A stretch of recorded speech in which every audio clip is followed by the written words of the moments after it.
We've been acting out for days, nothing to deny. Blown up because echoes through the halls. You keep sleeping on the couch. Alright, here we go. 60-second with Danny. Cool. So it's going to be more than 60 seconds because I don't talk that fast, right? And if I do talk that fast, you're not going to understand what I'm talking about. One of the things I actually wanted to go over today is not stepping over chairs like that, right? But a second thing is kind of talk to you about a foundation of what different type of accounts are, right? We look at investments, and I mean, this can be a variety of things, whether we're talking IRAs, retirement accounts, 401ks, anything in the stock market. Let's say we're even talking mutual funds or even crypto, right? There's 3 basic foundations of accounts, and I kind of want to talk to you about what they are so you can really kind of start to categorize them, and then from there you can explore them more in the future. So one of the first types of accounts that I want to talk about called fixed accounts. Okay, fixed means it's set, it's not going to change, right? So fixed accounts usually go from about 0 to 4%, sorry. Fixed accounts usually go from about 0 to 4%. Now, that means they're guaranteed to make that percentage if it's a fixed account, whatever percentage that may be. Usually we get fixed accounts in things like our bank account, right? Now, we all know what the average return rate is on our bank account. Let's say they gave us 30 cents at the end of the year, they're gonna take about 10 cents away of that just for taxes. So we don't really get any type of return, right guys? Okay, cool. So another thing to go along with that is, you know, we think about the average inflation in the US right now. I mean, it's about 2.33%. That's the average inflation. Okay, at this rate, I mean, if we're looking at a 1, 2, or maybe even a 3%, we're not really being able to grow a lot of money. So essentially what a fixed account is, it's pretty much guaranteed not to make you any money. And the reason being is because if we're barely outgrowing inflation, how are we really supposed to generate a lot of money, right? That's one basic concept. It's not complicated information, right? But it's a foundation of us to start learning to really progress into deeper things. Now, another type of account that there is that I'm sure we're all aware of, right? It's called variable. Okay, variable accounts, there's a lot that goes on here. So some of the things that are variable are things like crypto, and we do talk about things in the stock market.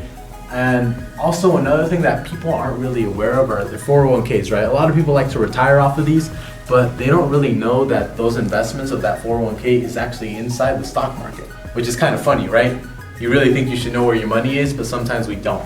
So the way variable accounts works are, I mean, let's see, this is kind of going up, down, kind of does whatever it wants. Like this is, we're growing. You guys remember 2008, 2009? That happened, right? And we're going back up a little bit. Slowly we've been going back up and we're climbing. This is what a variable account looks like, right? And it can make us a lot of money or it can lose us a lot of money. So let's just say, I mean, the reason we normally like variable accounts is because they're extremely aggressive, right?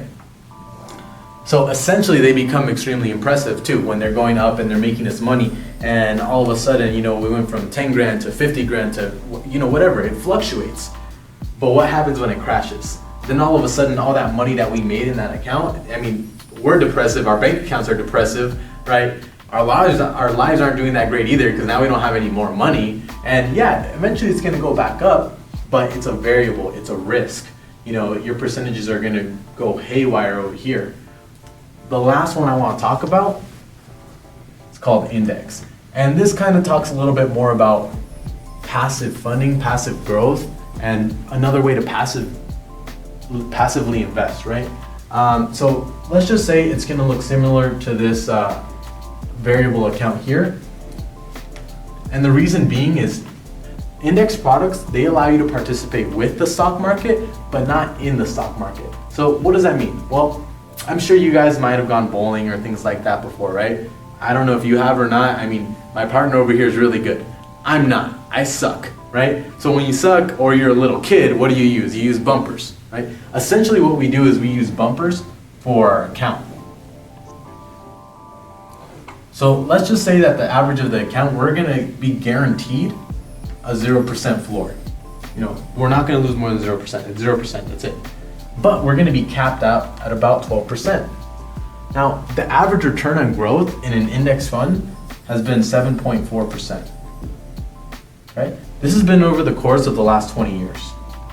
So now we're talking when the stock market crashed, when government closed down for a little bit, the housing market crashed, it's going up and down. During all this time, the average return is 7.4%, which when you know a little bit about the way interest works, it's pretty solid. There's no way you can get this in a bank. Some banks maybe top end, and you can't touch these accounts for years sometimes, 2%. You're not really gonna get much more than that. So what you get to do with an index account is passively be able to grow. So to kind of follow the same basic concept, see right here, if we were in the stock market, right, but this is gonna be the index account. We grow a little bit, the stock market grows a little bit, so do we. It crashed a little bit, we stay level. We don't lose any money, we're still at 0%. Now that account goes back up, see right here, say the stock market gained 18%, okay? We're only gonna take 12 of that. We grow a little bit more, right? Another dip comes around, we stay at 0%. We didn't lose anything, and we kept the money we made. Another growth happens. It's nothing big, but it's a little bit, so we get a percentage of that too. Now we're skyrocketing into huge growth. We don't get all that growth either, because however high this went, we're still only gonna receive 12% of that, because that's our cap, you know, we have our ceiling basically. But now we're talking 2008, 2009, this huge crash that happened. Where are we? All our money's still stable. So this is another way of another account where you could be putting your money, where it's not risking it as much, it's not variable. And don't get me wrong, variable accounts are okay. You need to diversify. But if you know there's a place where you can put your money, at least passively, where it's still gonna grow and you don't have to worry about losing it, that's another option. This is just kind of a basic foundation for you guys to know where your accounts kind of are and how they look like, and just to kind of give you the sense of what other options there are out there. That's gonna be it for today, guys. We've been acting out for